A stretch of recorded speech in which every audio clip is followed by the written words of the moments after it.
Hello. Oh, in today's short and sweet, we're going to be talking about this topic. I call it lower your nose and get engaged. Lower your nose and get engaged. What do I mean? Our sages, the Jewish sages, Chazal, tell us that zivugim, the process of trying to find your spouse, it's kasha k'kriyas yamsuf. It's like difficult for Hashem, like the splitting of the Red Sea. And what does that even mean? How can anything be difficult for Hashem? Nothing's difficult for God. But at any rate, without going into this is supposed to be a short and sweet, not a million-hour class, let's analyze. What does it mean to that shidduchim, the process of getting married, has to do with splitting the sea? And there's a million answers, maybe more. I'll tell you one that many people haven't heard before. It's a famous saying, and I heard the following explanation from a cousin of mine who lives in Brooklyn. He said like this. He said, when did the Red Sea split? The way the Red Sea split wasn't just that the Jewish people showed up when they were being chased by the Egyptians. No. They showed up at the Red Sea, and it didn't split. Then one of them, his name was Nachshon ben Aminadav, Nachshon, the son of Aminadav, he just dove into the water, and it didn't split. And he kept going and going and going deeper and deeper into the water until it went up to his nose. And at the last moment, when if he would go in any deeper, Nachshon would have drowned. That's when Hashem split the Red Sea. That's what the Torah says. So I heard it explained like this. What would have happened if Nachshon would have, instead of, when he got deep into the water, instead of just accepting it, and then when the water split, he would have picked up his chin and nose into the air. Well, why would he do that? The reason he would do that is in order to prolong how long it would be before he was overcome by the water. But the answer is, if he would have picked up his nose into the air, he would have delayed the amount of time it would have happened. It would have just schlepped out longer for Hashem to split the Red Sea. So I heard it said like this. So too, when it comes to shidduchim, it's the same idea. If you pick up your nose in the air, you think you're better than everybody else. You think that I'm not going to go out with him, and I'm not going to go out with her. I'm not even going to consider somebody like him, and I'm not going to consider somebody like her. And I need somebody more, and I need somebody better, and I need somebody more flashy. Blah, blah, blah.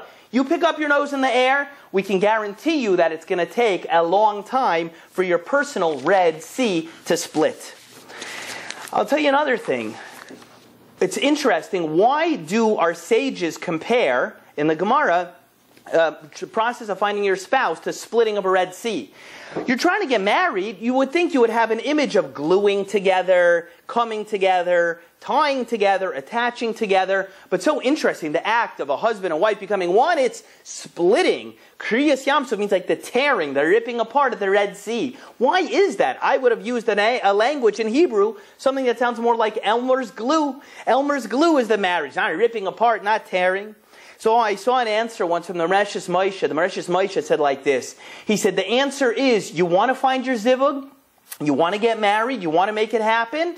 Well, you're going to have to do some tearing. You're going to have to do some ripping. You might have to basically tear away a few pages of your absolute requirement list. You're going to have to cut away a little bit and compromise. Cut a little here, cut a little there, tear a little there, rip away, and the other person is going to have to do the same. If you're each willing to do that, you'll find your zivug. It'll happen. It'll happen much sooner than you realize. That's why the act of finding a spouse is compared to a ripping and a cutting apart. Now, I want to tell you one more source on this idea about if you want to get married, you got to lower your nose, cut away a little bit, and you got to compromise and move on.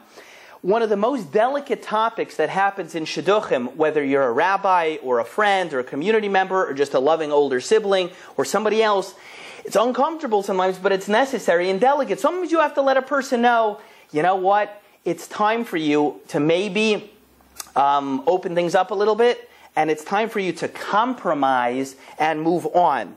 And it's hard sometimes to tell a person, you got to cut your losses, you got to move forward. And if you don't, by the time you're willing to accept those people that you're not even currently willing to go out with or take seriously now, they're not going to be available in the future. And I want to share with you a Gemara, a passage in the Talmud on this topic. The Rabbi Yosef Eliyahu Hankins Zatzal, Rav Hankins Zatzal, used to say all the time about shidduchim, and I even wrote it up in good, clean art scroll English for you, so there should be no mistake.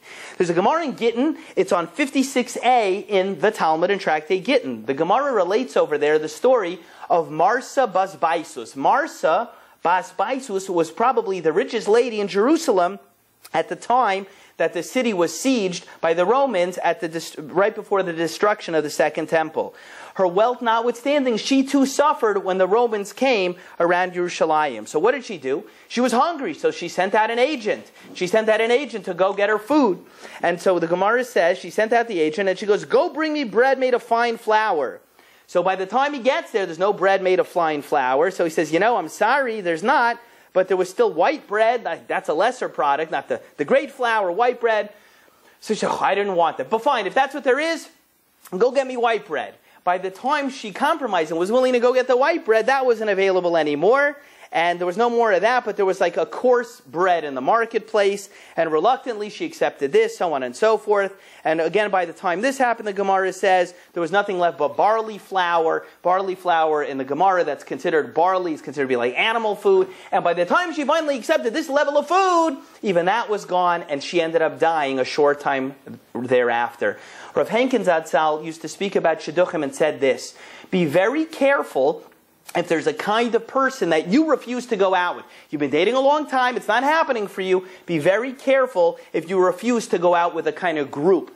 Maybe it's somebody who was married before. Maybe it's somebody, you're already going out with people married, but you've been doing that for 5 years, but you will refuse to go out with anybody who's married and has a kid.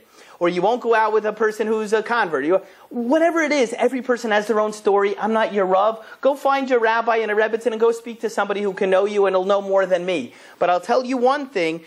I've seen it happen many times that by the time a person is willing to accept somebody in a more open shidduch space, where they felt they had to compromise or open things up, many times by the time you allow yourself to go out with somebody in that category, the people in that category are not even available anymore. And that's something you have to know. That many times the people you refuse to go out with today, because you're just getting somebody else that you think is coming, just know that many times by the time you're willing to go out with that person, they're not even going to be there anymore themselves. Anyway, I thank you very much for tuning in. This is Rabbi Bregman with the Short and Sweet series. See you next time.